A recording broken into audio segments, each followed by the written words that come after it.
এ দাদু দাদুটি কথাগুলো শোনেন, দেখেন। ইনি একজন বাবা। এই বাবার কতটুকু কষ্ট হইলে সন্তানদের প্রতি এরকম কথাবার্তা বলে, আপনি একটু পুরো ভিডিওটা শুনে যাবেন। একেবারে কেউ নিঃস্ব হয়ে ছেলেপেলে লেখাপড়া করায়েন না।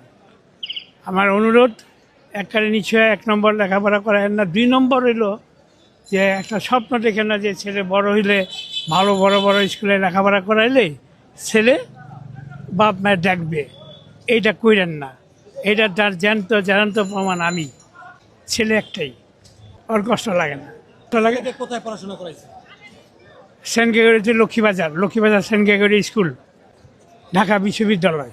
আমার ছেলে বিকাশ ব্যাংকের সিনিয়র অফিসার। এখনও বিয়া শাদি করে নাই। আমি এখন বিয়া শাদি করবো, বিয়া শাদি করে নিই, তারপর পরে দেখা যাবে। আমার জিজ্ঞেস করে না।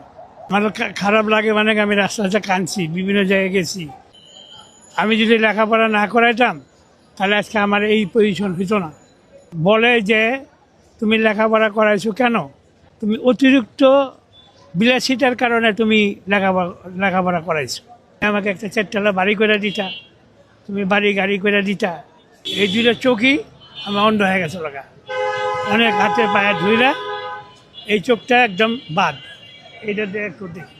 প্রথম দিকে আমি আমার ব্যবসা বাণিজ্য পত্রিকার ব্যবসা করতাম।